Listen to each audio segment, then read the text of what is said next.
Hello and welcome to the 𝗟𝗶𝗀𝗀𝗀𝗀 podcast with your host Chris Holland. Today's podcast, we've got a special guest, Brandon 𝗟𝗶H from Essential Cabling. We're going to talk about all things electrical. 𝗟𝗶H, I'm going to just start off very quickly. Is it true that all electricians drive a Volkswagen? Welcome, property investors. This is the 𝗟𝗶𝗀𝗀𝗀𝗀 podcast. If you're a property investor or you're curious about investing in property in Western Australia, this is the podcast for you. The reason for that is we're not going to hold back. We're not going to sugarcoat things. We're certainly not going to bullshit you. And we're going to exploit everything that you need to know. There's a lot of negative press at the moment in WA regarding building, and it doesn't have to be. So what we're going to do is help you navigate through that bullshit and create your wealth free of charge. We're just giving you this information. Every month we're going to have special guests on who are industry professionals, and then we're going to release an episode every single Monday. So you're not going to miss anything. So please stay tuned, like, subscribe so you never miss anything, and enjoy.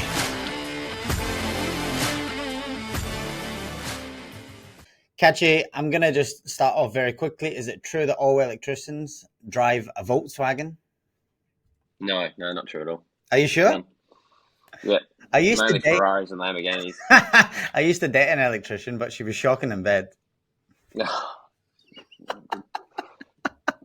Come on, that was all right, huh? Sparks didn't fly? Nah, it didn't fly. It didn't fly. Mate, I've seen you make a few Seek adverts, but you're always looking for high energy candidates, yeah? No. Exactly right, mate. You know to join a good team here. And old Sparkies never die, they just get discharged, right? They do. They get discharged off, mate. I got a shock the other day, man, but I wasn't phased. I wasn't phased at all. That's not bad. That's a new one. You like that one? That's actually pretty good. 𝗟𝗶H, thanks for joining the podcast, mate. So yeah, we're going to talk about all things electrical today. Full disclosure, me and Brandon are good mates. We've been mates for a long time, 15 plus years. He's the only Sparky I use and trust. He charges an absolute arm and a leg. But Brandon, tell me a bit about you and your company, please. Where did it all begin? So Essential Cabling is a kind of relatively new company for me. So I've come on board with Essential Cabling in the last couple of years. We've got a team of 9. We focus in pretty much all new builds. We do residential, we do commercial, shop fit outs, and all the rest of it. It's been family owned, I suppose, for 20 years. I'm taking off my business partner Matt. So no, it's a good company based in 𝗟𝗶𝗀𝗀𝗀𝗀. So we service all of Metro Perth. Will you do rural as well? Because I know I've been flicking you a few jobs recently, and yeah. Yeah, mate. Yeah, we'll do rural. So it's the same thing. A lot of the people just get stuff delivered out there, and it's never an issue. We'll just have accommodation sorted and get the job done. All right, perfect. So, Brandon, I'm going to jump into a few questions for you, mate. Just a basic one that keeps coming up recently for my clients specifically. What's the difference, first of all, first phase and 3-phase power, or single phase and 3-phase power? And is it worth upgrading to 3-phase? And what benefits will that give the client?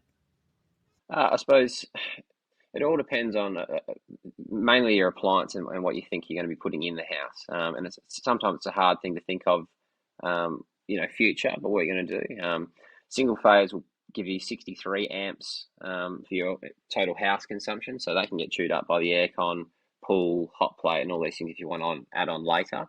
The other thing you have to think about is we're moving into the future, new technology. So people are looking at car chargers. They also suck a lot of the power down. So my advice would be 3-phase to future plan your home. And I think to do that through the build before at the start of it, much easier than to do it later on. So I would always vote for 3-phase power.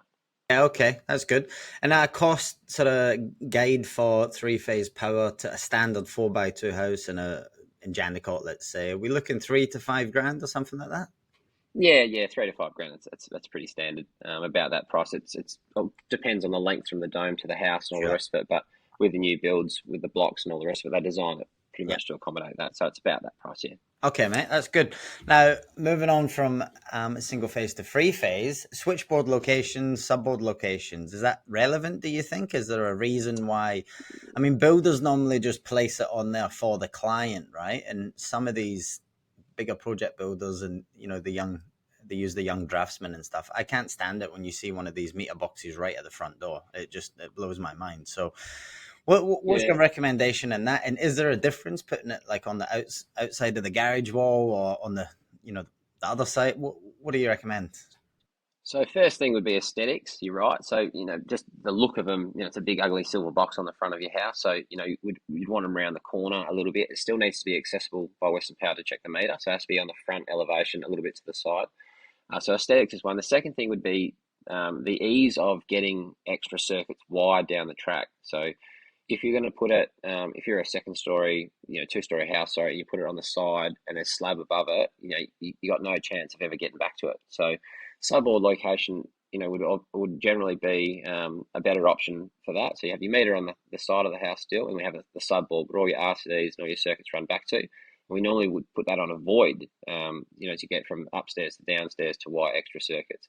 The other thing to think about is if the power does go out or if the power ever does trip, if you've got a subboard inside your house, you don't have to leave your premises, to go out the front in the rain and all the rest of it to get it outside to your switchboard. You can just go into your garage and you can start working from there. So it's just it's aesthetics, it's functionality afterwards, and it's just to help you fault finding effectively. Yeah, that makes sense. Solar panels, mate. Is that something you have to go for a solar panel company? Can they do it without an electrician? Do you guys do it? And is it a benefit? I mean, in Western Australia, I think it's insane that it's not included in every single house just because we've got so much sun, minus the last 6 weeks, obviously. But yeah, solar panels, what's the goal? So solar's a very good one, but it's quite a common thing obviously nowadays, but it's still very good. It's you don't get quite the rebate you used to get. You used to be able to make money selling solar back to the grid. Now it's not really about making that. Now it's about maximizing your power consumption when the sun is out during the day. So the first part would be the placement. So a solar accredited company can put it on. We're not solar accredited, but we've got a couple of solar people that I subcontract in to help out our builders and all the rest of it. Yeah. So they do like a design, a look, a feel of it. They kind of measure your roof space the best way for the sun and all the rest of it, and that kind of maximizes your output. But yeah, it's all about using as much power as you can during the day when the sun is out. So you're putting your washing on, you're doing your drying, you might run the pool timer during the sun to kind of balance that out. And with solar, there's a lot of companies out there that do it, a lot of good companies. Your return on investment is now it's pretty good. I'd say you're probably saving $400 or $500 every bill. And I think most solar installers are between that $4,000 to $6,000 mark, $1,000 mark. So your return on investment is probably 5-6 years, which is not too bad because obviously you're getting biannual bills. So yeah. So and with solar, I would always opt to probably do it. Think about doing it with the builder. So yeah, not necessarily having to do the whole install, but definitely a pre-wire. Yeah. Because you don't want ugly conduits mounted on the outside of your brand new house if you haven't thought about it. Sure. Yeah, that makes sense. And interesting you said about the rebates and stuff. I do remember a few years ago you were getting paid money to put solar on. With when the fuck, mate, is when's people's bills going to stop going up? Like it just seems to be nearly every few months people's prices for the electricity is increasing. Solar's obviously going to combat that, right? But that's not going to ever come down, is it? So long-term investment. I don't. Nah. Yeah, I don't think so. Once things go up, they generally stay up. So it's obviously it's a electricity service provider. It's a government-backed thing. It's all about that type of space. So yeah, the only thing you can, I suppose, do is to combat the rising prices of electricity is to be more savvy, I suppose, at home. So you're looking at LED downlights, you're looking at solar panels, you're looking at all these things to maximise to lessen your power consumption during the day. So yeah, it's just smart things like that. And we can talk about that later on with having home automation in the lighting, so that you can turn your lights off if the kids have left the lights on or any of that type of stuff. Setting timers and try and just reduce your power consumption. Yeah. So in terms of that, then automatic lights coming on and off and stuff like that, do you have to be smart wired? What is smart wiring? So smart wiring is a very general term nowadays. So with a lot of the smart wires we do for builders, there's a difference between integration and automation. So automating something is literally like that. So having an app on your phone that can turn your lights on and off, setting controls, setting timers, setting schedules, that type of stuff. And that's we can do all that at Essential Cabling. And it's more of a a pre-wire that's kind of essential. So you'd want neutrals at all your switches, you'd want conduits at all your switches, so you can have these functions later on. Yeah. Because once you've built a house and you've brick walls, white set, and all the rest of it, sometimes you don't have that functionality anymore. But with lighting, it can be quite handy. I mean, and with pull timers and all the rest of it, you can obviously schedule pulls to come on and off with smart stuff. You can turn on front door lights and all the rest of it if you're going on holiday to show that someone's home type thing. So it can be a pretty handy thing. And that goes back to that power consumption. You can set schedules to turn the lights on and off at different times, so you're never leaving them on, for a week if you're a FIFO worker, and dial in on your phone and turn them off remotely. I mean, this is absolutely electric conversation that we're having here, naturally, but it is important, isn't it? At the end of the day, everyone needs power. It's something that I think a lot of people just forget about, but in that pre-start stage, to have a consult, maybe with an electrician as opposed to a pre-start consultant, it may be worthwhile for a client, because if you're talking about saving money, it's 100% worth pre-thinking about it prior to the build starts, right? So, mate, I'm a builder, and you've just taught me a couple of things there that I never knew. So it shows how good I am, or how focused I am on money-saving tips. But that's interesting. Charlie and Archie often leave lights on and whatever else, and so you can fix me up, please, if that's all right.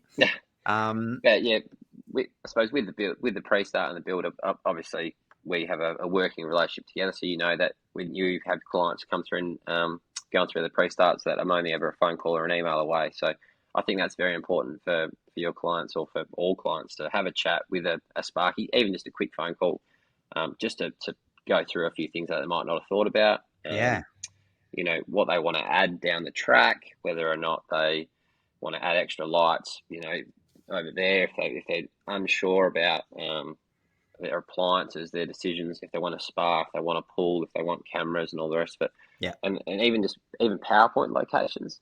Sometimes there's a lot going on with a pre-start. You're choosing tile colours and all the rest of it. Sometimes you just think about, I forgot about the data point in the study, or I forgot about the PowerPoint for the vacuum, and even putting switches behind doors, just little things that you just gloss straight over. So it's good to just always send an email.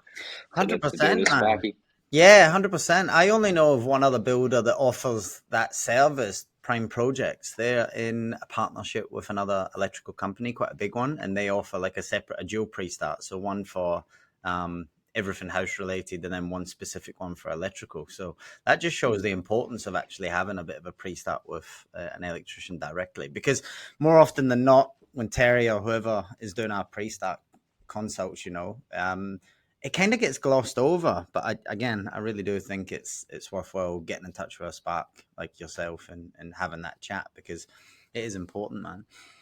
With talking about pre-start, I think this is a bit of a gray area people don't understand. Like, security cameras are always an afterthought, I think. Most people don't include them in the pre-start, or even no builders offer them. But you guys actually do security cameras yourself, right? Yep. So same again. So that's that pre-wire conversation at pre-start. So even if you're not sure about if you want cameras at the time, and you don't want to go, or you can't afford cameras, just straight away, I would definitely always consider doing a pre-wire. A pre-wire is essentially just getting all the cabling that you will need for that ready for that install later on. So with cameras, you might want a camera, on the front elevation, and it's going to get rendered. So you definitely want to drill that, get the cable out in position, and then render it, because if you wait till later, it might be very hard install. You've got the roof on, you've got, it might be inaccessible. Same with if you've got a 2-story house and you're putting security cameras on the bottom floor under a slab, obviously. So we'd obviously chase all the wiring in before, a part of the build, before it's rendered, before it's painted, before this. And especially with cameras, especially with security on the bottom floor, because if you haven't wired it and it's inaccessible, then you're going to have a battery option. And battery options are okay, but the batteries are only lasting 3 to 4 months, and it's something you don't want to have to always get up on the ladder, pull your monitor down, pull your PAR down and put a battery in it. So a pre-wire is just really good. Just if you not ensure what you want, you don't want to spend the money straight away. I'd definitely just get the bones in there, just to throw the cabling around for sure. Yeah, okay. That's good, man. So I know from obviously our long relationship, doing a lot of renovations before we started building new homes, what's the legislation, right? If I've got a renovation and let's say I'm doing a kitchen fit out and I'm knocking down a few walls and I get you in to isolate things for me, what has to happen if that existing house isn't up to today's standards? So there's no RCDs and there's exposed fittings in the roof and stuff like that. What legally do you have to do and what can happen? Because it's something I think clients have to be made aware of when they're going for home upgrades. And as soon as you involve a 𝗧𝗏𝗀𝗃 into the process, which is always needed just to isolate and make the job safe, what happens if you come across something dangerous or unsafe? Yeah, so I suppose as the contractor, safety is always the number one option on any site. If you build a 𝗧𝗏𝗃𝗃 plumber, doesn't matter what it is, you always want everyone to be safe and working safe. So if I've come across something that's really unsafe that I believe is a threat and a danger, and it's faulty and it will cause harm, then that's on my discretion. I'll have to turn the power off. I'll have to isolate those circuits, and depending what it is, I'll have to notify either Western Power, Energy Safety, Building Energy. Sorry. If it's something that's